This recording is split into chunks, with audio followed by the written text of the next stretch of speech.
Mais la saison n'a pas des animaux. Et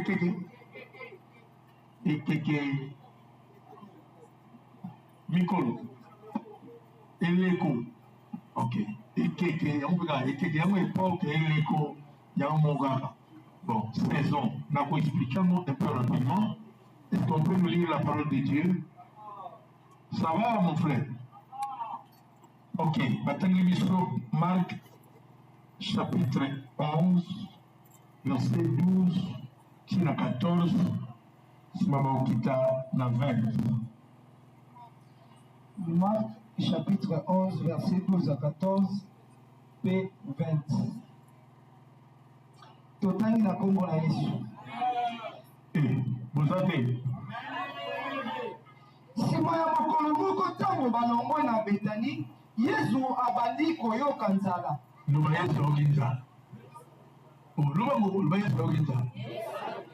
Luba Yesu okinza na mbeta. Merci, Jésus est fait. Continue. Amoni na mosika nzete ya figi etonda na makasa. Akei kotala soki akoki kozwa mbuma. Kasi ntango akomi penepene amoni eloko te kaka makasa pamba. Amoni eloko te kaka makasa ya nini? Pamba te elengo ya mbuma nanu ekokaki te. Écoutez, il y a un moment. Elengo ya mbuma nanu ekokaki te. Na français le dit car ce n'était pas la saison des figues. Bongo Yesu alobi na nzete ya figi. Ata mokolo moko nde moto akolia lisusu mbuma na yo.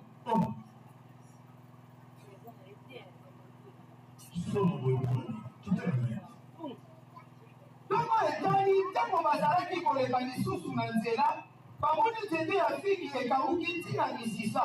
Merci. Prions. Ton Père, merci pour le premier message. Il y a tel que l'esprit de révélation nous aide, que le Saint-Esprit nous parle. Touche notre entendement pour ta gloire au nom de Jésus. Amen. Merci, bonjour. En ce jour, nous déclarons ouvert cette session de 21 jours de prière qui va se clôturer le 28 décembre. On peut dire les Fongoli parce que mais le Fongoli, les Colombes et les actes. Amen. Amen. Amen. Blanda bien, parce que je vais introduire, mais la vie qui est un passage où nous compte à peser dans mon genou la beauté, vu temps, nous compte à mon genou la beauté prochainement. Ce qui peut lundi, ce qui est mardi. Alors, nous tout comprendre le terme clé, il y a terme oyo, mais il y en a toujours une bolou.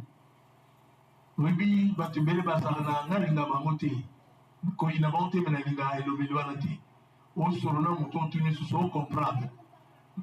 On comprend. Et comment peut-on défaut trop? Hein? C'est ça, on a chargé. On se rend compte, on comprend. Maintenant, on comprend tout. Tu parles. Et ça va défaut, il faut éviter. Même quand nous prêchons, d'habitude, nous faisons tout ça de faute que tout le monde on comprend. Merci. En réalité, la compréhension, la saisie, que ça va terme beaucoup. Ils sont très proches, avec le mot, ils sont très rapprochés. Quand nous parlons de la compréhension, c'est saisir par l'intelligence une idée, un discours, tout comme aussi un phénomène, la compréhension. C'est-à-dire, aux autres saisir par l'intelligence. La manière, au tani de l'eau, c'est ça la compréhension.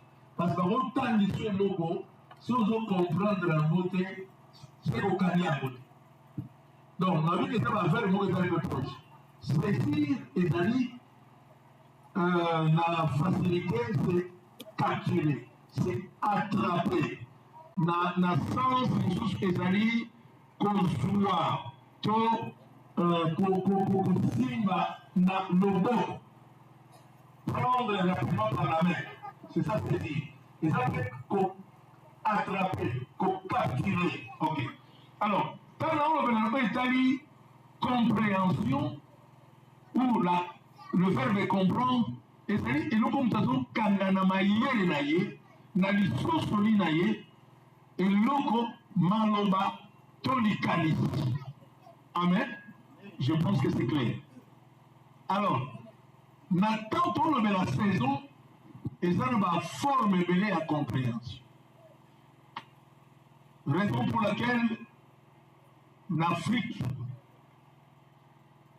surtout dans la zone tropicale, pour ce qui est l'Afrique, pour Maroc, peut vivre saison Europe. Hein? Alors, je ne peux pas parler de l'Afrique. Maroc, Algérie, on va vivre l'Europe. Moi, mon peuple, on connaît combien là-bas. Et bien, donc, on vivre une saison différente comme il y a Bissou. Et ils vivent le roi dans 4 saisons, mais dans la zone tropicale, dans cette zone, il y a 2 saisons. Mais, Zamba Sunga ou mardi, je vais parler sur les 4 saisons spirituelles. C'est ça le sous-thème, les 4 saisons spirituelles. Parce que nous avons les 4 saisons géologiques, tout comme Otoyoka.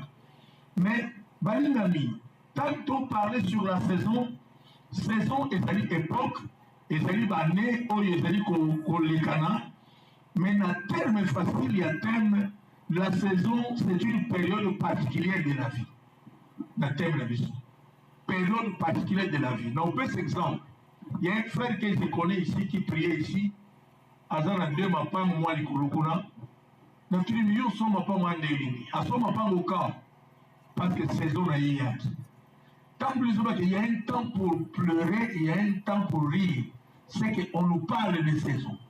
Dans tous les frères qui sont mapang m'balende dit oui. Kimbuta m'a béni. Kimbuta c'est le gouverneur de la ville de Kinshasa. Kawa pesaka mitindo. Mituka nyonso ezwa couleur jaune.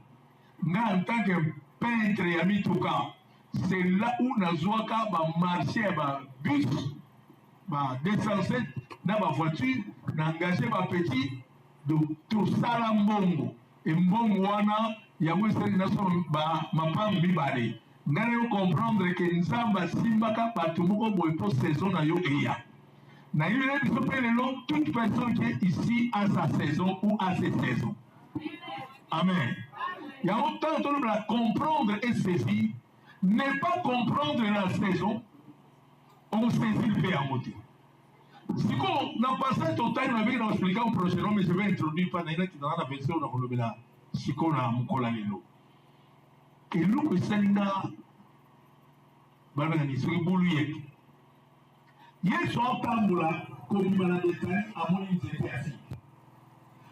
Mais comment on a fait avant de la musique, Petondi, Makasa et les Sacré, avant de la musique. De loin déjà, Jésus avait une autre idée à la manière des hommes, pas à la manière de Dieu, mais à la manière des hommes. Comment on a fait la musique prévue dans verset 12, le lendemain après qu'ils furent sortis de Béthanie, Jésus fait.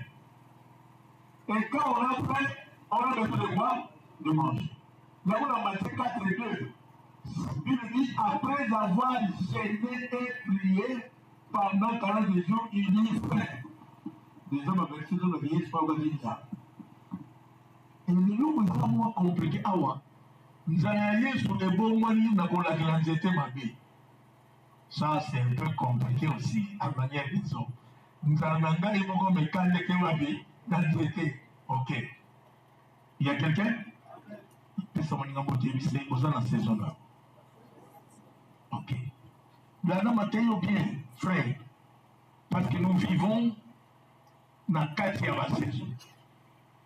Maintenant, je suis mon cabinet. Merci.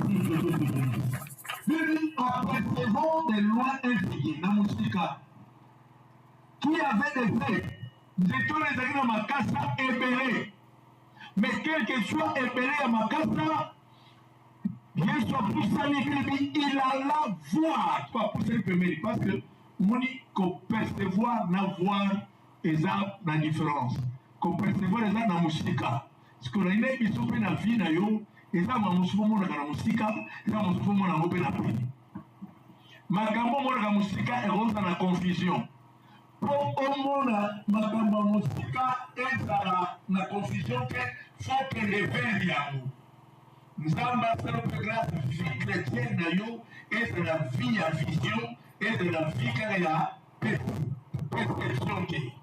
Amen. Il y a des choses dans la vie, aussi longtemps que on a bien été ou interprété par un malamoté. Tant que Yesu na musika moni makasa ebele, Bibi a poussé, il alla faire. Il s'y trouverait, s'il s'y trouverait, ok, c'est ça le terme, s'il s'y trouverait quelque chose. Donc, pour ça, c'est qu'il est en coma, dans le bouc en moment, ça n'a pas lieu à passer ça. Mais il nous pose ça compliqué pour les gens de la nous étions et ça qui n'a pas battu, pour être dit, tant qu'on a envoyé à Kumota, en réalité, l'arbre avait raison. Pour aux autres Mouma, la temps on a envoyé à Kumota. Mais nous sommes encore, il y a sur le dit, bien nous sommes à Yekoli. Moutakolia la sous Mouma, ils étaient au thé. Villa au Moubiba et Kumota les sous thé. Le matin, quand on a l'équipe dans le 7, bakuti seconde étape et kaoki ou banane misisa tibikolo donc là ma casa c'est-à-dire sani et kaoki déteste pas beaucoup abi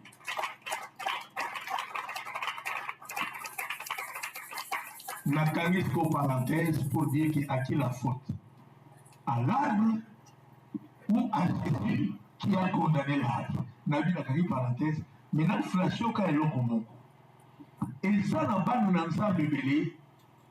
Pour la vie de musique, la vie extérieure, au monde a la spiritualité bonzambe.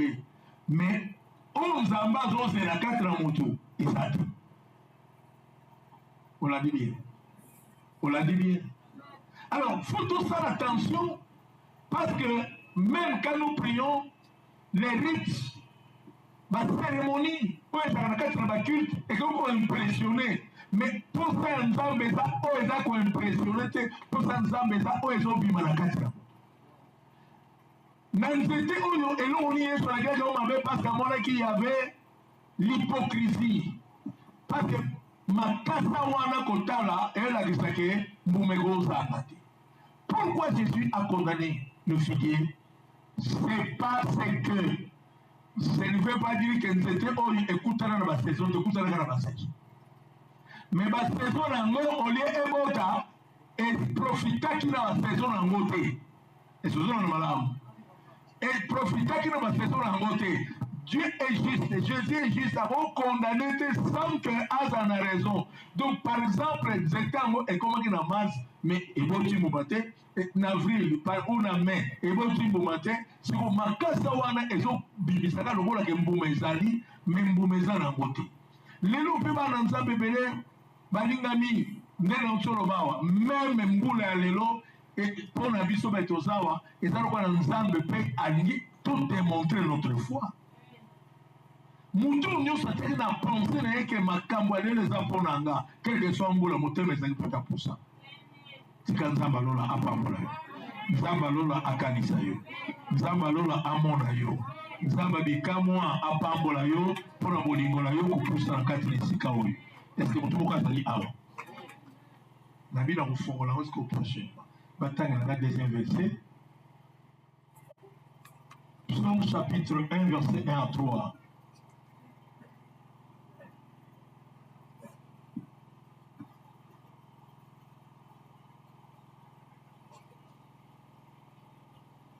Psaume chapitre 1 verset facile, peut-être oui, mais monsieur Pablo. Et l'homme qui ne marche pas selon les conseils des méchants, qui ne s'arrêtent pas sur la voie des pécheurs. Psaume 1, 3. Et c'est mon moto oyo andimaka toli ya bato mabe te. Alandaka nzela ya bato ya masumu te. Mpe asanganaka te na bato oyo batiolaka Nzambe. Kasi nde alingaka mibeko ya Yawe mpe akanisaka yango kutu moi. Alingaka mibeko ya Yawe mpe akanisaka kutu na moi. Makambo nyonso oyo basalaka alongaka yango. Azali lokola nzete oyo ekoma penepene ya mai. Oyo bakona penepene ya mai. Yango ekotaka mbuma na eleko na yango. Mpe makasa na yango ekawukaka te. La Bible dit il est comme un arbre planté près des courants d'eau qui donne son fruit en sa saison et dont le feuillage ne se flétrit point. Tout ce qu'il fait lui réussit. Qui donne son fruit à sa saison. Babi Moutouana, oh Balobéa, Azar Wanzete. Donc je vais dire que l'interprétation biblique, Yonanga Tosa Wanzete. Raison pour laquelle Yesu, dans Jean 15, a dit, moi je suis les sept, vous êtes quoi? Les sarments. C'est-à-dire, Moutouana Wanzete. Et on reconnaît l'arbre par ses fruits. Son fruit est bon dans la saison. Mais on connaît bien, je vais expliquer une chose. Le papayer, c'était à paille-paille. Ils avaient la saison. Amen. Le va équipe arrêté. Azali. Ah oui, mais la prégunte pour un autre. Donc, ce qu'on nous tient, c'est que l'on a été à moi, mais il est moulin. Ce qu'on peut faire, et ben nous autres. Ce que je veux dire, pourquoi illustration a une image? Dans les langues, tu dois comprendre que fruit, il n'y a pas paillé. Et ça, c'était et ça dans la saison. La pensée en Zambé, l'homme n'a pas sa saison propre, mais la saison de Dieu peut se manifester dans ta vie et comme la saison. On a bien dit. Il y a bien dit. Il y a Sarah en tant que moi si elle a déjà saison naïe. Mais la saison en Zambé, ça a vie à Sarah, quel que soit la Sarah Bota. Oh, comment tu la saison spirituellement. Mais tika on dépend de la saison à ça. Qui pouvait croire que Moule Beta du Lobby n'a tombé au Bécanilo? Amen. On dit météo bien sûr, et l'Obaka, mais des fois peut-être. Il est sûr. Des fois peut-être. Mon ami, sur le papayer, j'étais à papaye, la papaye. Quand on peut végétalement, et ça a une nutrition, ma gaz, il peut s'appeler ma kiss.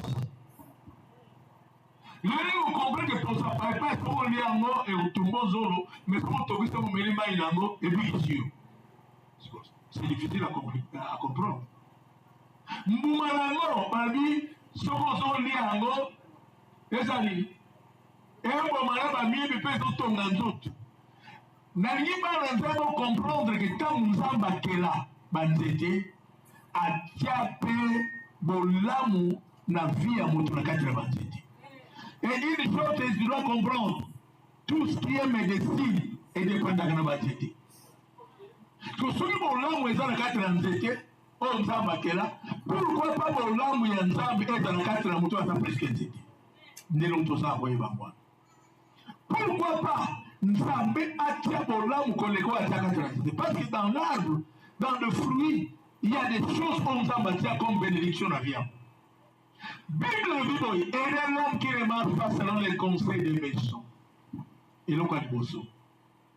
Si tu veux être heureux, il faut éviter les conseils des méchants. Mais tu ne peux pas éviter les conseils des méchants si tu n'as pas la sagesse de comprendre que ces conseils sont dans la méchanceté. Amen. Kolongola zemi na mwana mwasi oyo aobanga ba parents na ba ninga ba useka ya zemi amona ngo bien. Amona conseil ya bien. Kolongola zemi na munga nga oaza na posa mbongo ya basi bazwaka zemi ba longola ya bien. Mais conséquence ya lisumu il faut qu'abaye bisoke obomi.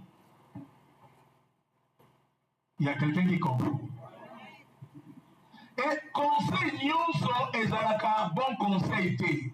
Ça peut te plaire aujourd'hui, soit ensemble et lui l'exception. Alléluia. Alléluia. Et l'homme qui ne marche pas selon les conseils des méchants. La première des choses. Quand on parle de marcher, c'est-à-dire écouter. Et l'homme qui n'écoute pas. Conseil, nous sommes votre matin, mais invité. Comme Malobaniou, c'est un bateau, et on peut en bateau, mais on peut détruire. Les gens ont remarqué que surtout le monde a mis ce dans le mot Bakuluna, Batumabé, Babandi, Babi, association de malfaiteurs. Mais il faut comment est-ce qu'on condamne même bateau à Libye, bateau à Bomi. Mais pourquoi aussi là? C'est parce qu'il y a des conseils pour eux. Pas au monde en langue pour vivre, mais ils arrivent à faire du choix. Amen. C'est pour ça que la Bible dit les salis est dans plus grand nombre de conseillers. Or, dans 4 conseillers, il y a aussi des mauvais conseillers et des bons conseillers. Or, pour Pika, il faut un conseil à Batamala. Pourquoi le bon patron se conseille? Maman, papa conseille, nous peut savoir. L'église ne sera jamais forte si vous ne pas bénéficier d'un bon conseil. Qui ne s'arrête pas, qui n'écoute pas. Deuxième des choses, dans la Bible, qui ne s'arrête pas sur la voie des péchés. Kofanda na esika makambo ya mabe. Balinga mis à titre d'exemple hier, qui na famille Mongo Baza, Ndambo na Poto, Ndambo Awa. Parce qu'il fallait toquer les points pour réconcilier ma partie la téléphone. C'était pas facile. J'ai compris que ma femme c'est au Cameroun. C'est pas que ma soumis sur le bassin. Bato soumis sur le bassin est du mota, ma vous pas d'abino. 18 ans, avec la petite sagesse pour partager, bah c'est réconcilier, bah vous trouvez bah l'éli. Parce que c'est pour tel mal au bâti. Mais par après, par la grâce de Dieu, nous avons présenté, bah j'organise à la tête, na Kassavo. Mais tu fais des places au monde. Quand bah yokani, pour les maillots et bimi, bah poing et bimi, bah chi et bimi, nana maman fait tout les mais on a bimi ça va tu me la bimi ça. Amen, amen. Et c'était la joie. Bazali va bénéficier, il y a bon conseil. Et tu fais qui une assemblée de méchantés, mais une assemblée il y a bateau oyo, bah ça va juste pour que les mots et joigni qui bien. Et à la fin, l'un d'eux, avec le poteau allé,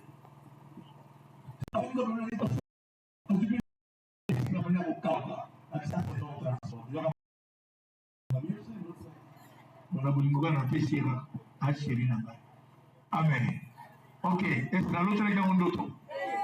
Dans cette région prière, il y a des choses, sur une saison, même la prière, au Sarano, Sarate, et le Goko, c'est la carte.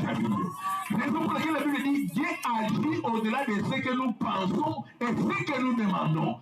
Quiconque comprendre que tu as toujours la saison de Dieu en toi qui marche avec toi. Et c'est dans la langue. Kombonga, Badingami, Naïla Koma.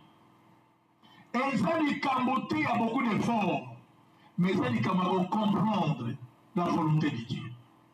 Bible dit que Motonesengo Atali Oyo qui ne s'arrête pas sur la voie des pécheurs. Baringami, il ne faut pas s'associer. Donc s'asseoir, d'abord le président dit qu'on s'associe. Qu'on a une association, il y a des destructeurs de vie à batuter. Un grand conseil, si tu veux être élu dans la vie, ne t'arrête pas sur la voie des pécheurs. Ne dis pas qu'on s'est arrêté dans ma quitte. Fais ça. Très bien, amen. Je sais qu'il y a un esprit paix et contre la vie à Batou. Le bandou, comme le meilleur oyer baté, il y a pour le bacama, comme un bé à bouffer, il y a un bé. Mais ça va dans la salle de grâce. C'est ça, yo, on le dit. Vous êtes. Amen.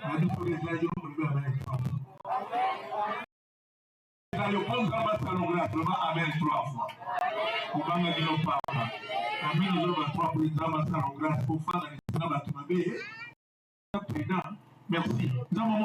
Troisième des choses, mon ami, qui ne s'assied pas à la famille de mon cœur. C'est-à-dire qu'on s'installe. Ofanda penda ke na natikala na mutu mabe na choli natikala na batute na mpilo bazar nos familles même dans ma quartier écoutez-moi très bien bien que c'était la volonté de Dieu, mais cela s'est accompli. Pierre a wangana Yesu, oyote la moto, na batoyo ba luka kusala Yesu. Je pense qu'après, on va faire tirer dans côté, parce que ni était dans la. Et puis, on va dévoiler partant de langage. Alléluia. Attention, en tant que monde ensemble, il faut qu'il y ait. Et ça va se sauter. Mais en tout temps, avec beaucoup de sagesse. De peur qu'on perde mon zambo et Zakatinayo. Et c'est toujours normal. Tout constat négatif qu'on vit ensemble. Même avec tout le monde, dans ma quartier, dans ma famille, dans ma relation, bien sûr. Mais il faut vivre avec toute la sagesse de Dieu. Il y a quelqu'un? Pourquoi? Parce que on coquille qu'on perd les saisons à cause de ma cambo. Babi, et l'homme qui ne marche pas selon les conseils des méchants, c'est la Bible. Il y a Babi qui ne s'arrête pas sur la voie des pécheurs. Il y a celui qui ne s'assied pas en compagnie de mon cœur. Mais il trouve, l'homme là, il trouve son plaisir dans la loi de l'Éternel. Azouaka et Sengolé dans ma camonzambe. Bétresse Maboka bien, si tu es là, Bétresse Maboka bien. La loi de l'Éternel, c'est là où mon lingami, il faut comprendre quand la vie là, et que Babi, et qui médite jour et nuit. Et qui la médite? Qui médite quoi? La loi de l'Éternel. Oh, la loi de l'Éternel, c'est la parole de Dieu. Babi, mon tobo a son sengolé, mon lingami, maman, papa, et sengonabi, et ça, quatre malobanza. Et sengonabi, quatre mi beko nanza. Or, na quatre mi beko ensemble, et ça, les blocs mi balé, c'est oyeba. Bible, lui, malamu ke, et sengonamoto, oyo, a-t-il qu'on trouvait plaisir. Ok. Dans la loi de l'Éternel, et qu'il a mis nuit et nuit, et jour et nuit. C'est-à-dire, dans Katinayo, il faut malobanzambe et fanda bien. Oyo oyeko laka, oyango pe koyeba koloba. Tu ne peux jamais parler une langue que tu n'as jamais entendue et compris. Dans le même langue, tu ne peux jamais parler une langue que tu n'as jamais entendue et comprise. C'est-à-dire quoi? Mutalobaka na oya yoka bien, pe oya yeba bien. Somo lobi eloko yebi bien te ebimaka ebimisaka mutu zoba. Malobanzambe pe foto ba ko méditer ngo. Et tout en méditant la parole de Dieu, Babi maintenant ton recours à la nzeke, on est fabi pérépéréamai. Or quand on parle de courant d'eau, on parle du Saint-Esprit. Moteur fanda muli mwanzambe zaka tinaye, nyoso akosala ekosani ekoreisir parce que akozaka na saison te, saison ezali ko dépendre na molimo na nzambe. Est-ce que tu me comprends? Nazokoloba le papaye est à la saison T, et puis il bon à rapide. Ce qui m'ont à comprendre, Bakamwanza, à côté de Bakamwanza. Jamais tu peux saisir des choses que tu n'as jamais aperçues. Vis selon ta volonté. On a un petit exemple, tant que nous avons fait na tombola, retombe la main, retombe. Mais il faut m'avoir, parce que c'est plus limite. Mais quand c'est plus limite, tu peux les saisir. Tu as mis ça pour savoir comme eux, et que ça fait c'est non, je viens de dire. Des trans, ils sont beaucoup bien suivis là. Le véritable plaisir ou bonheur ne dépend pas, véritable bonheur. Et ça qu'on dépend de la richesse, tout le macambo et d'autres pays. Mais véritable bonheur et la vie d'ailleurs, et vous dépendre de l'État. Et Dieu a été toujours fidèle. Nous sommes pas fidèles à Malobanaï. Mais Malobanaï, il faut que ça me ma vie pour l'année. C'est parce que des fois, on peut comprendre là où tu peux être, ce que tu dois faire, comment tu dois être dans ta main où il y a sali capable de vous sa vie. Partant de l'expérience, j'ai vécu beaucoup de choses. Expérience, il y a ministère, expérience, il y a vie chrétienne. Simba Kenzamba fidèle. Mais dans quatre fidélité, qui vous semble ya Nzambe, et koki ko salake. Berel mususu e uti na vie na yo, et sali ke omo na loboko ya Nzambe te. Mais nini kosala kenzama mimonisa. Eza tango mbongo la motema ozongeliza. Amen. Amen. Donc bien dit. Amen. Alors, l'obéissance est comparée à un arbre qui est planté près d'eau, ou près à courant d'eau. C'est-à-dire que mon cœur sont tous ensemble, afin qu'on a une certaine où il est fatigué pour les premiers. Donc, nous comprenons que si la vérité et ça n'est pas dans la vie, mais ça n'est pas dans ma vie, et ça n'est pas dans la les courants d'eau, c'est le Saint-Esprit. Il y a beaucoup de remarquer, on va nous lire le verset, mais là, je vais continuer le message pour expliquer avant d'autres choses. Dans Jean chapitre 15, verset 8, Papa Kalamba.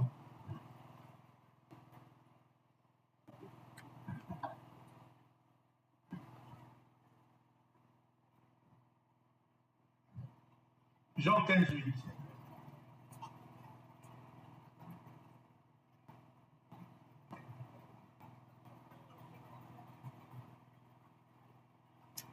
Jean 15, 8. Tata na ngai akozwa lokumu soki boboti mbuma mingi na ndenge wana bokolakisa ete bozali bayekoli na ngai. Ok. Donc si vous portez des fruits, mon Père sera glorifié. Et c'est là où vous serez mes disciples. Écoutez, écoutez. Réfléchissons un peu ensemble. Tata a concepé là s'il y a des fruits. Mais passage où les amis tant où Yesu a obanda koyebisa bayekoli ke ngala za nzete noza étape. Or na quatre étapes eza biloko mixage. Na quatre étapes, il y a des branches, il y a des feuilles, il y a des fruits. Branche na feuille etikalaka. Mais fruits ezalaka mikolo nyonso te. Nayebi biso que Dieu ne nous bénit pas en tout temps et mêmement. Nzamba bo peso $100 lelo, mais l'autre aujourd'hui $100 te. Tu peux avoir $100 plus tout comme moins. Amen. Mais mon testeur comprend que quand le dit $100, Dieu me l'a béni. Pourquoi? Et qu'il doit te faire pour ça. Vous l'avez bien dit. Ne pas comprendre la valeur de la bénédiction. C'est perdre la bénédiction. Il y a même des gens à côté de l'Ibara, on a dit, dans le monde, on n'a pas la mission. Peut-être ça, esprit réclamerait, mais il y a barati. Donc, on a compris que, on est à cette saison, on a dit, il va avoir la vanda, mais il sait que d'avoir. Pas le bambou. On a fait lecture que peut-être ces trois grandes 5 sœurs qui sont chez nous, mais dans les gens, ça ne veut pas que c'est notre saison, mais il y a un zone la pensée dans la zone. Il y a un bien qui est dans les deux, dans la feuille, mais dans le fruit et dans cette idée. Pourquoi? Parce que dans la sous-thème de mon aussi, nous allons parler de 4 évents. Bah, fruit, nous sommes des fans de la nzete, nous sommes quoi dans la nuit, dans mon peuple. Amen. Or, nous avons l'égalité, nous avons la fruit perdu. Nous avons fruit aux autres qui t'ont été. Il y a un que mon Père sera glorifié quand il va au Tani. Dans le passage où il y a Jean 15, c'est là où Jésus a dit sans moi vous ne pouvez rien faire. Beaucoup de gens ont emboumaté, sont attachés dans la vie. Or, la saison où il y a Pesa Kambouma, et ça va dire Kamboya Nzete, il y a Makasate, et ça va dire Kamboya Branchete, pour fouiller Botama, et ça va dire Kamboyani, il y a Nzete. Alléluia. Alléluia.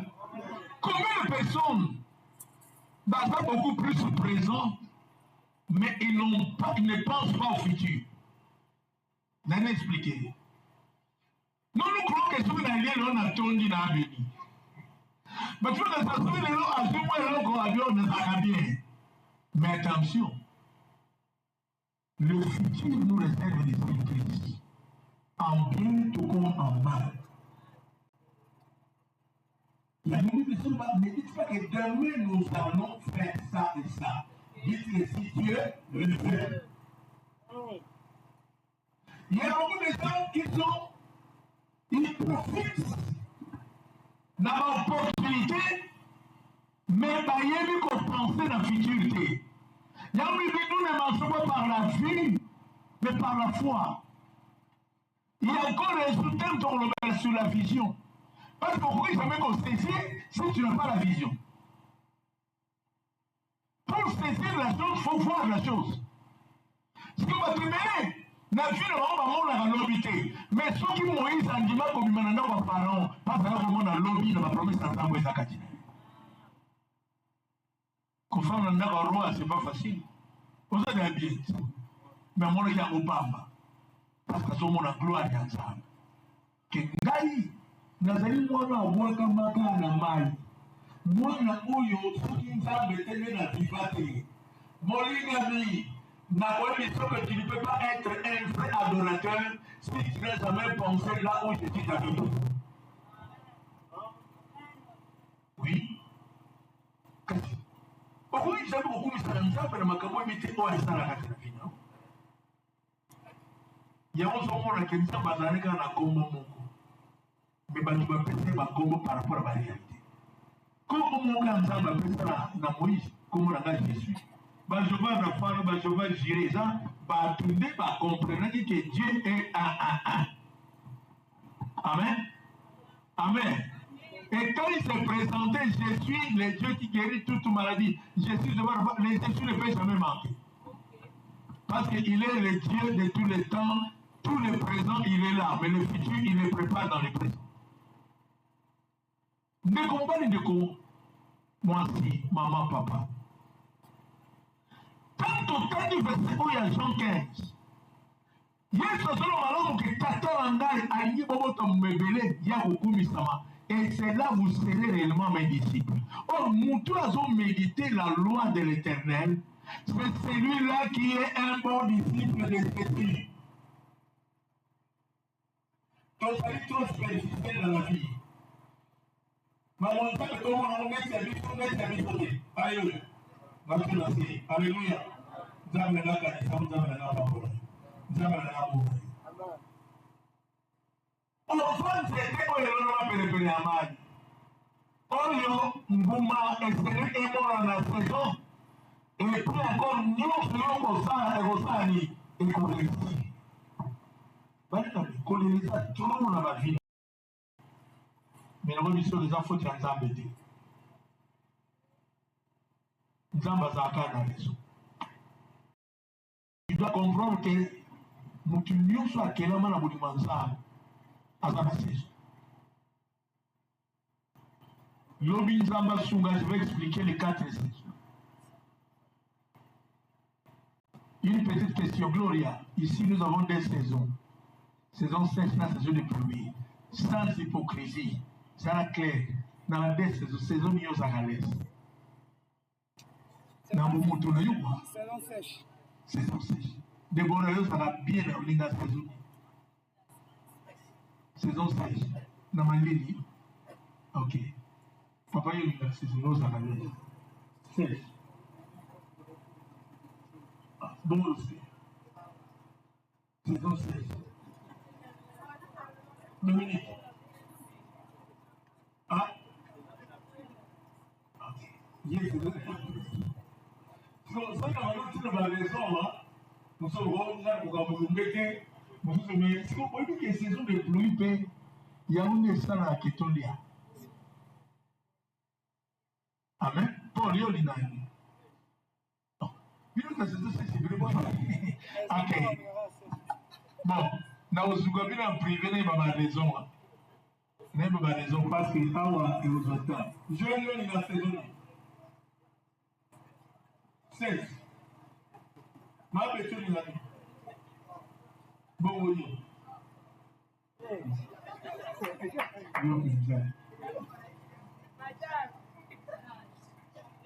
Amen. On a lu la paix. Allez, bien. Mon bar, on a saison. Bah, ok, tu veux que tu sois bon. Moi, je dis non.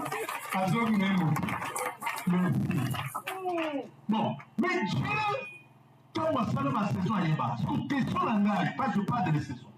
Quand Élie avait prié, que vous les mettez, et c'était en quelle saison? Et quand vous les canards, vous répétez quelle saison? Amen. Le problème est que quand on comprend que si tu comprends que ta saison n'est pas sur la terre, ta saison dépend du ciel, tu vas dépendre du ciel. On dépend du ciel sur la terre, c'est dépendre de la parole de Dieu. Mais comment ensemble je clôture le message parce que c'est une introduction. Parce que Mouni, parce que nous sommes constant en action et qu'on réussit. Azali capable. Oya nekibaki. Ngana mona na somba bilo musu bazomisela na mbongo. Mais bapesi nga eloko ni la valeur ya mbongo parce qu'il y a une relation avec celui qui vend ou celle qui vend. Oya bote. Ya bote. Place nous sombelo vitika na tika na. Na sombili papa mangi na pe na l'église. Pas pratika. Avec 4 membres à pratika.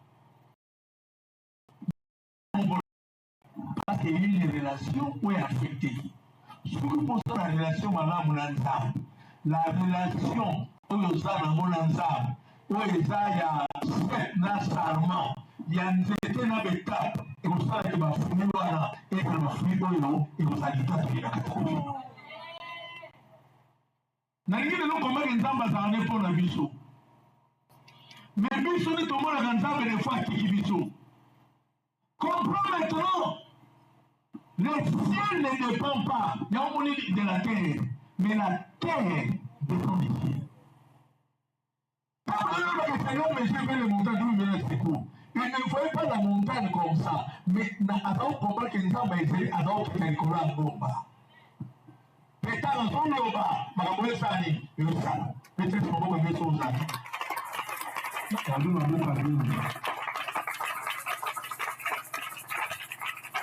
Alors, la clôture, nous sommes sur la passage de l'évolution pour la vie au fond de ma vie. Dans cette affaire, je me suis mis ça que Zaraki. Dans l'évolution, il y a ce qui est à observer l'observation. Il y a ce qui est Zambatara. Il y a ce qui est Zambatara. Ok. Quand Dieu, vous voyez les figuiers faisaient semblant d'un arbre prometteur. Parce que ma fille, moi, je ne sais pas ma casse à qui tombe. Donc, la musique, il y a des gens dans la frère, tu peux regarder une fille, lui dire, oh, personne n'a pas dit ton ça n'a pas la qui tombe. Mais que bras. Quand je regarde le vieux, il y a des balles. Ma petite frère, elle m'a dit, elle a moi, si vous voulez, vous avez mis ça. Elle s'est la vieille.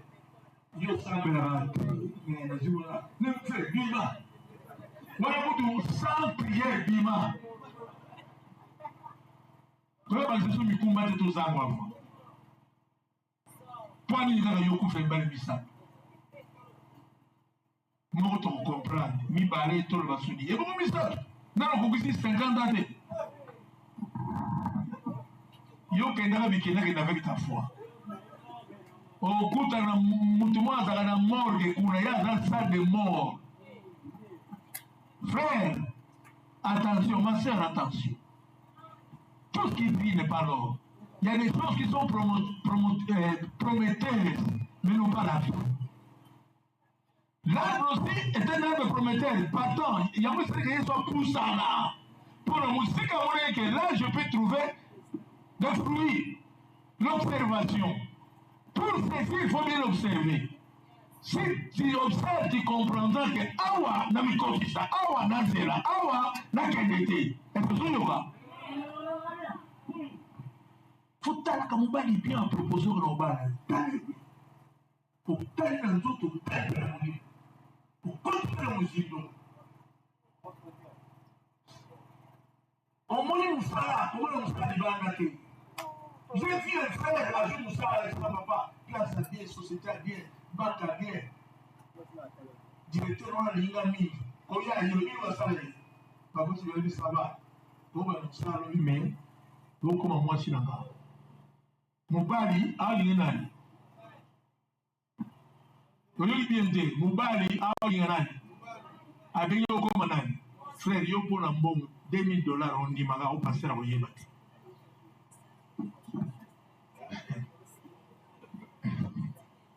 Surtout, tout le monde a un mais ne soyons pas des hypocrites. L'observation. Il y a dit l'action. Quand tu veux agir, il faut bien observer. L'action de Jésus en Poussali, Abi, c'était Oyo Moutousha Roliamo, Azate Chaji. Atolongwa, Baïbole peut Bayuki. Attention à l'action. Yes, on dit sans moi, vous ne pouvez rien faire. C'est-à-dire, quand tu agis, toute action, le corps dépend de l'autre. Beaucoup de gens, ils sont dans la vie pour aller dans la vie. Là, ça passe, mon frère. L'église est bannie même pas 3 mois. Ma fiche à mine. Ma quitte à rodé, Farano, au haut, ma fiche à mine. Deuxièmement, au-dessus prière à 40 jours, n'a pas tenu. Vous n'avez même pas 12. Onzamba Osara, Tala, Costa Rabio Obisani Lati. Tu observes, tu agis. Quand on a un tâtonnement, c'est là où tu vas corriger. Parce que tu vas saisir ta saison tout en bien observant. Qu'est-ce que vous avez? L'action de Jésus, a bien tout le monde en parce que l'homme a longa exalté. Mais c'était que personne ne mangera ton fruit. Bien au sous la vie, il faut avoir le pouvoir de la décision. La Bible dit les lâches n'hériteront pas le royaume des cieux. Dieu n'est pas de lâche. Oh, Nabandeli, Dieu n'est pas de lâche. Bien il faut décider. La pression de l'eau, autorité Yanzambe Nanga, et ça la Kachinayo. Devant les maladies, on ne négocie pas avec la maladie, mais on ordonne à la maladie de libérer. Ma bonne de la maladie, mais ma benga la maladie. L'esprit méchant va ordonner à Kango. Quand on dit ordonner, on dit quoi? Donner de l'ordre. Est-ce que vous avez nous avons donné ma démon famille à Bissot. Au tigre, on a fait le nom de Jésus, nous avons besoin de maquer. On va de l'emploi. L'action. Et troisièmement, les jugements de Dieu. Alléluia. Ami, j'étais au yo et Kaouka, Pessanini et Kaouki. En tant que monde ensemble, il y a la puissance de Dieu. Il y a des fois, tu peux décider avec Dieu, l'autorité à Mozambique, ma camonche et y a la vie. La prière, c'est appeler aussi des choses inexistantes à l'existence avec le Dieu qui est avec toi. Avec Dieu, nous ferons des exploits. Et ça, slogan, tu es en réalité. Et pourquoi Dieu, quand on continue à vivre, on te dit sans moi, on ne veut rien faire. C'est-à-dire, si sans moi, on ne veut rien faire, c'est qu'avec lui, nous pouvons agir. Oh, mais pour tout agir, il faut tout en aller. J'ai clôturé le message pour te dire, tu as ta saison. Et la saison, il faut qu'on saisisse. C'est-à-dire, on comprend l'opportunité, on s'en appelle dans la vie. Des fois, il y a 2-3 fois. Tout le monde.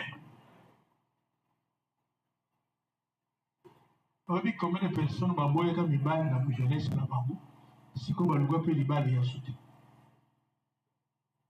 Donc, il n'y a pas de mots à tout le monde. À tout le monde, il y a balle. Si les gens sont informatiques, il y a un peu de temps.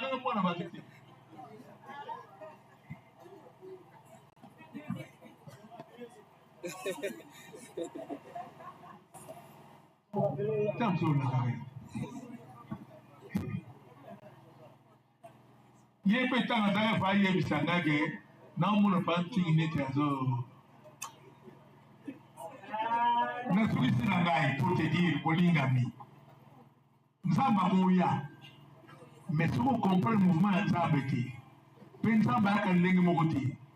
Si vous avez la Bible, Ndenge Nzamba Tamar Van Israël, liboso olonsa bango na bangomba bafilistin bakomaki nzambe ezaka na bangomba tokena bango na baterrain ya plat na terrain ya plat nzambe balongisi bango bayekomona seke nzambe ya israele azala na kote moko te tozala banzete mosusu na mokili oyo ebotaka na saison te tolobi amen yo mposa mwana nzambe oyebake nyonso kosala avec dieu ekokoma mpe saison na yo mpase nzambe amoni oyo oza dieu ne peut jamais permettre olalaka banzala osila otamona otango osilaka so biloko eza oyebi bien sikoyo yo so biloko eza tuna ndio nakoti na ngai sel mpona profite loka na kolia te wana motema nza ndenge motu aza na ngai na nyongo mpe koza na saison il y a un temps si on dit un temps pour pleurer il y a un temps pour rire c'est que le temps de rire c'est ta saison maintenant où il change makambo ntango akolina s'il y a un temps de maladie il y a un temps de guérison s'il y a un temps de pauvreté il y a un temps de richesse s'il y a un temps de célibat il y a un temps de il y a un temps de moi c'est pays nakosepela te ke bacycle na yo ekatana na ménopause sans ke ovivre mabota non